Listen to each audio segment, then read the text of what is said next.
Ladies and gentlemen, welcome to the Heroes Premier League Team Curse post-game show. I'm Pride of NexusChamp.com here with Fury and Seb from Team Curse. What is going on, guys? Good, how are you? Well, I've been better, but we'll get into that in a little bit. But did you guys enjoy the games today? We had five, I think, really awesome games today. I think especially those last two games between Empire and I Too Hard and Resurgence and Clairvoyant were particularly spectacular. How do you guys think the broadcast went overall today?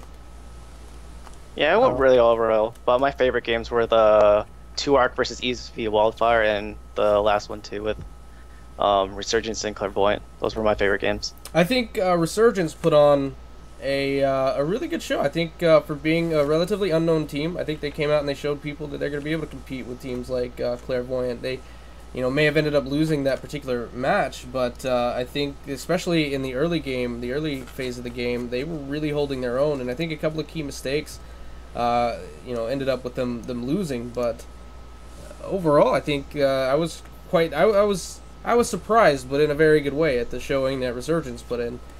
So definitely looking forward to seeing more from Resurgence.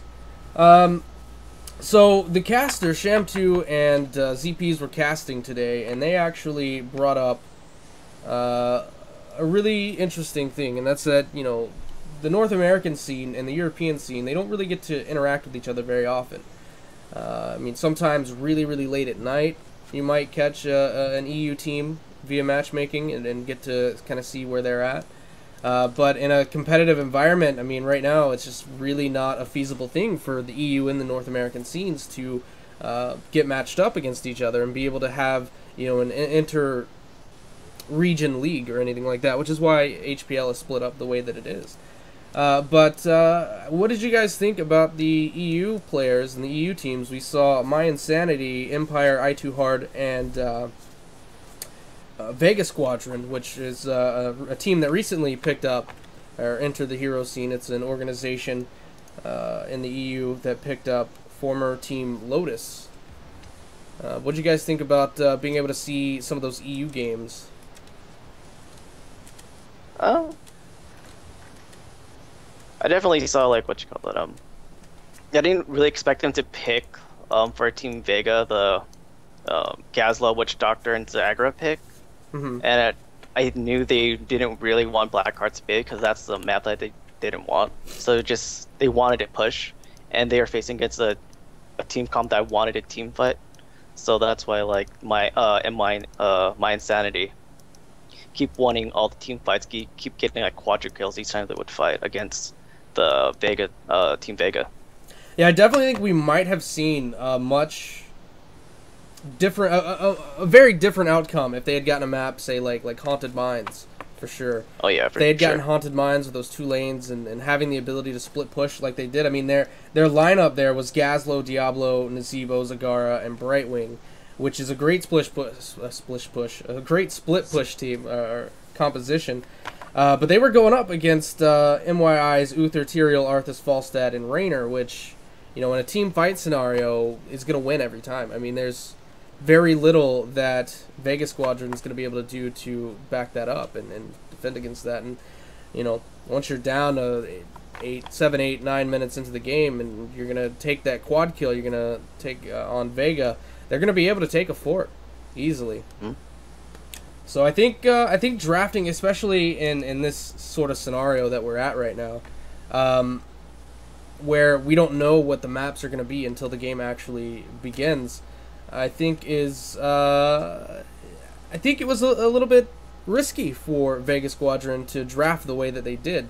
They drafted a fantastic game overall. If it had been a different map, they drafted great for, like I said, Haunted Mines, for example, would have been a great draft for them. Yeah, any long map for sure. It was just sad to see. Like I know what they were going for with the Gazlo, Witch Doctor, and Cigar pick, but it's sadly they got the Blackheart's Bay, which is basically a PvE map. You really don't have to team fight or anything. You just get coins, win the game. Yep, right on, right on. And then you said that one of your favorite matches was Wildfire versus Iliad, 2-arc Iliad. What was special about that game for you? That wombo combo at night. Oh man, that was so beautiful. The 0-2 ulti with the Diablo ulti, then the false dead was so perfect. Well, to me. Go ahead, Fury. Sorry. Yeah, they definitely read that the enemy team was going for their knights because that was the only objective open. So Zeratul quickly blinked over, saw an opportunity for his ult, and he ulted. And his team was close enough to follow up, and that's what made them really snowball that game. Another thing that we saw quite a bit in today's broadcast, not so much in yesterday's broadcast, but we saw a lot of Uther first picks today. What do you think the team's minds were at on that in picking Uther in the first pick slot? Because right now. Oh. No, go ahead. Because right now to the nerfs, since the recent patch to the nerf to like Brightwing and Fury, and Uther's a really strong support because of his heals and his stuns and how tanky he really is. And also another surprise we didn't expect is no one really picked Rhaegar because he's such a strong support that we were just surprised that no one picked him. It was just mostly Uther. Mm-hmm. And yeah. So you think it might be a mentality of Uther's the best support right now? Yeah, Tychus, Arthas is on the board, but you know, if we're gonna end up on a map that we're gonna need those be in those team fight situations, I think it's gonna be better for us to go ahead and pick up Uther now, and then possibly let the other team have an Arthas or a Tychus. I think that might be sort of the mindset that teams are at the current moment. Yeah, I definitely agree. And with the Uther pick, Uther can fit in about almost any team comp. Either disengage if you want to push, or if you want a team fight. Definitely, Uther can definitely change the fight. Definitely. Well, speaking of Uther, we have notorious DIG with us from Clairvoyant Gaming. What is going on, man? You guys you played Uther today in your match. Yes, I did. All right, well, number one, welcome to the HPL Team Curse post-game show. Glad to have you here. Thanks, man. Glad to be here. So you guys didn't first pick Uther. And, of course, when it comes down to the drafting, this is something in HPL. The drafts are done by the teams pre-game and then are reported to us. And not all of the drafts that you see on the screen happen the way that they actually go down in the chat. It's just that's how they get reported to us, and that's how we throw it up there. So I don't know. We don't always know 100% how the draft went down in terms of the pick order. We almost always, or we do always know, how it went down in terms of who got banned and who got picked. Were we pretty close at all in your game? Was that the pick order that you remember? I can't really remember. I know we took Uther early. I think he might have been. I know he was one of the top picks we had, but I can't remember. As a definite answer, but he was definitely one of our top choices as far as one of the first three picked. All right, and I think you guys were actually the first team to pick Uther this on today's broadcast, not in the entirety of HPL, but for today you're the only team that picked up Uther that won. And you guys, of course, beat Resurgence. And so, can you confirm, perhaps, or speak on what Fury and Seb were talking about with the possibility of that mindset being that we want to go ahead and pick up Uther now because he's the best support in the game right now, and we'd rather have him and possibly giving up like an Arthas, which you did in Iraq, and Resurgence picked up an Arthas as their first pick. Yeah, Uther, I think, is the strongest support in the game still, even to the degree that he got, I guess a nerf with a rewind being taken, but he's still a top pick, just as he said. He just brings so much to the table, man.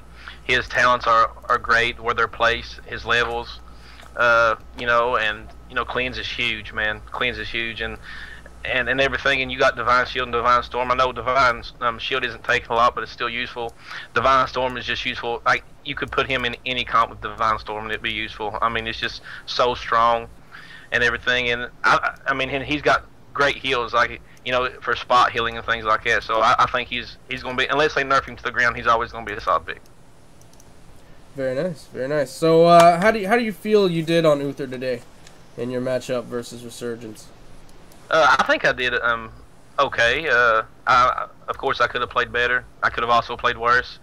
It's just I just want to do the best I can do for my team, because I know what I have to do, and if I execute it properly, then I can't be mad at myself, And I felt that we could have played better in situations. The top fight early, we kind of got split up, and they beat us. I think it was the first team fight top right after we took Golem.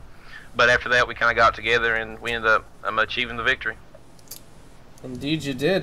So Resurgence, as we were talking about earlier, is a pretty new team to the scene. They are picked up by, not picked up by anyone, but they are put together by Tech, who's playing Diablo today. But you guys, was this your first meeting with Resurgence? Have you scrimmed them at all before this, or anything like that? Or Yeah, was this... yeah, we've scrimmed them. We've played against them before. They're a good team. And they show that they're ready to play in this league. That's great, man. That's great that we're seeing new teams come up and are challenging, because that's what everybody wants. Everybody wants to be challenged. Everybody wants to play against good competition, man. And they showed that they're ready. I would 100% agree with that. I said that at the beginning of the show, that I think that out of the newer teams that are here, like Blame Game, No Breaks, I think Resurgence is going to be... It might be sort of that surprise entry into the championships, for sure. And there are a couple of other really solid new and up and coming teams. Sorry. That are I think made some really good showings, and especially with the way that the schedule was brought out, where the lower seeded teams in the beginning of the series face the higher seeded teams, and then everything sort of starts shifting to where eventually, if you're a middle seeded team, you're going to be facing people that are seeded right around you, and then moving into a slightly easier schedule, while the top seeded teams are taking an easier schedule in the beginning and then moving into a much more difficult situation towards the end of the league. So I definitely think that some of these new teams are going to pose a big threat, and might knock out a top seeded team or two when it comes down to the selections for that championship tournament at the end of the season. Oh, absolutely. The diversity that you're seeing too, also with like you was talking about earlier, the European teams and things like that, are bringing something in what every team is trying to establish, and I guess we're known for it to an extent of throwing a curveball at people, our Witch Doctor, our Nova, and stuff like that in ESV, and every team is wanting to do that. I never dreamed I'd have seen 3 specialists picked by a team, in this, and it happened. And executed properly, it would have won, and it's just great, man, to see these new comps. New teams coming in here and just bringing something more to the scene than was previously. Oh, absolutely. And you commented on Vegas Squadron versus MYI match, where Vegas Squadron picked up 3 specialists, 3 siege specialists, and it didn't go as bad as I thought it would whenever we found out it was going to be on Blackheart's Bay. I definitely think there was a bit of just a well damn moment whenever they loaded into that game, got matched up, and saw that it was Blackheart's Bay. Just like a lot of the viewers that were watching live with the broadcast were like, well, tough luck on that one. That is, but I definitely think, and we spoke about that earlier as well, that given a map like Haunted Mines or something like that, it definitely would have played out a little bit differently. I can't say that they would have won, but I can definitely say they probably would have put up a much bigger threat to MYI, who right now is the king of the EU. Now, MYI is the #1 team in Europe, and from what we've seen in Versusphere, although they did lose to El Nexo in Versusphere not too long ago, so that was kind of an upset, a shocker. It was nice to see that the EU scene isn't completely one-sided towards MYI, so hopefully one of these teams can make a good showing and surprise us and dethrone MYI as the kings of heroes right now for the European side of things. And Everybody wants to see an upset, man. Everybody wants to see an upset. and we did. We saw an upset. I2Hard, Yeah. relatively unknown team. No one knew who they were coming into this thing. A couple of teams had played them, but they weren't doing a whole lot of scrimming and things like that. But they, whenever they emailed me about being in the league and whatnot, we were having conversations. They were, showing me plays, and I was very impressed with what they were showing off. And so I went ahead and I gave them an invite, and I put them up against Team Empire, which is one of the better known EU teams. I mean, that esport organization has been around for a while, and they're well known in I think all of the bigger MOBA markets, Dota 2 and League of Legends. Does Empire have a League of Legends team? Can anyone confirm that? I would assume that they do. I don't think so. You don't think they do? The only one I know is Dota. Well, either way, Dota 2, they've had some really impressive victories in Dota 2. And so for them to jump into the hero scene as early as they did and pick up Team Empire, the Russian team there, they've had some really good showings, and they were upset today by I2Hard. I2Hard came out and threw them a curveball and beat them. Yeah, it was a great game, man. Great game. I think they they just showed you that, man, that it's anybody's game. I mean, you can't go in expecting to be defeated, even if it is a top seed team. You go in, you play your game, and hopefully you get the W at the end of it. 100%. With that being said, I do want to ask all of you, really, with the way that the game is currently set up and not being able to queue NA to queue against EU and whatnot, we were actually talking a little bit about BlizzCon before the show and before the recording, and it was brought up that, the whole situation with Blizzard kind of going back on what they said about the having the tournament, and we can only speculate as to the reasons behind that, and we don't know if they're not going to have one. They could go ahead and just say, we're going to go ahead and have one anyway. We don't know exactly what's happening. No one at Blizzard is speaking out on that situation right now for the Heroes tournament at BlizzCon, but right now, I mean, LAN is going to be really the only realistic way for NA and EU teams to compete against each other with the way that the servers are set up right now. So maybe at DreamHack or something like that, it might be a possibility if a couple of American teams decide to, pack their bags and head to Sweden. But BlizzCon was kind of going to be our option to have that, and our option to see Clairvoyant take on MYI, or to see Curse take on Vega, or Empire, or what have you. So my question, I guess, is do you think, because the North Americans were in the alpha sooner, that was something that was brought up in the stream today, that the Americans would take that fight? Do you think an American team would come out on top in a LAN situation? I mean, it's hard to say. Both, I think, would throw comps at each other that they wasn't maybe prepared for at the time, and it was just to see who played better that day, I guess. The EU side, people say that they are behind, but they're really not behind. I mean, if you see the team comps that people pick up, they're not much different. I mean, maybe a little different, but not a whole lot. And then I think that it would have been great to see that happen. I mean, I was looking forward to it, but it just sucks it ain't happening, because I'd like to see who would come out on top. But yeah, because they got good teams over there, just like we got good teams over here, so. Well, a lot of people were commenting in the live stream, just based and of course these are casual players who maybe aren't as on the same level as you guys here, but who were saying that it did look like the EU scene was behind the NA scene. But I don't think it's so much that they're behind it. I just think that they were a little bit more willing to take a risk, do something different. And I think Clairvoyant's known for doing different things and taking out risks, and they're doing just fine. I think they're ranked, you guys are 4th or 5th in the world on Gosu Gamers right now? I think so.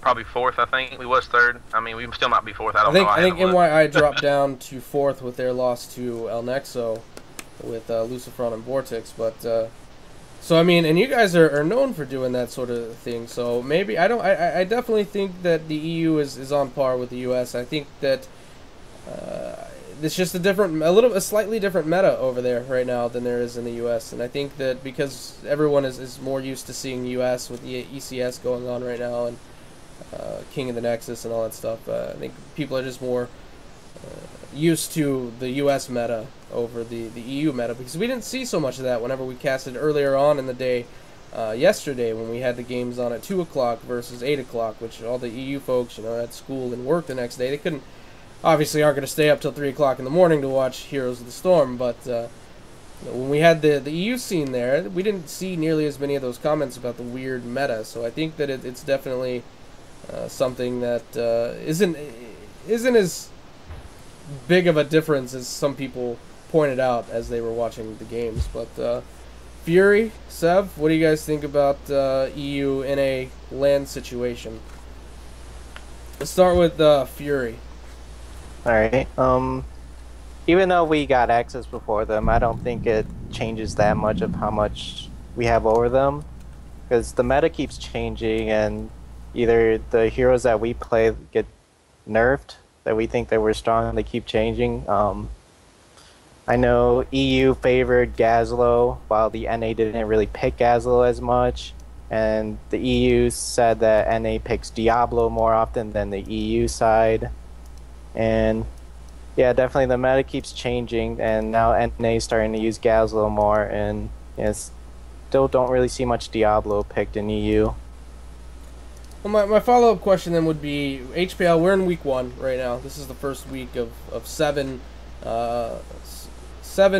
normal season weeks of play, so we'll be having 70 matches over the next 7 weeks. And with the meta shifting as much as it is, do you think people are going to be surprised at how quickly it shifts over the course of these next 7 weeks? The people that are getting picked and banned now, and who was going to be picked and banned, week 6 or week 7.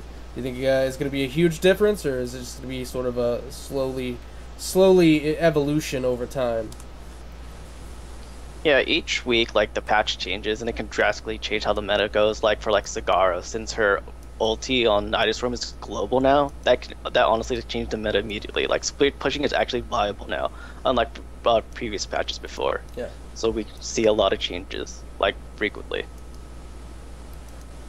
Alrighty, well, with that being said, number one, thank you, Notorious DIG, for showing up, coming onto the broadcast, letting us talk to you a little bit about what's going on in the world of CG right now. You guys doing anything special? Not really, man. Just taking it day by day. I'm trying to get ready for this next week coming up. We got 4 big games coming up this weekend, and just hopefully that we can get through it and push through it, man. Right on, right on. Alright, any shout-outs or anything like that? How can people find you on Twitter, Facebook, social media, Reddits? You can find me on Facebook.com/BigGuy63. Twitter is @CGNotoriousDIG. My YouTube is youtube.com/ChaosHunter89. And shout out to Team CG, man. They're my boys, and we're just trying to get better, man. Right on. Alright, Fury, Sev, thank you guys as well for joining us. Give us the rundown on Team Curse. Fury? Our sponsors? Yeah. Or shout-outs? Yeah, give the sponsors the shout-outs. They're the ones that, definitely got to give the love to Team Curse. They're amazing sponsors, and wouldn't want to be with anyone else. They're definitely happy people.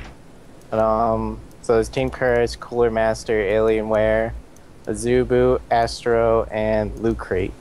Loot Crate. Yeah, and I'm going to ask you guys the same thing I asked Sneaky last week. I need a Loot Crate. I need it sent.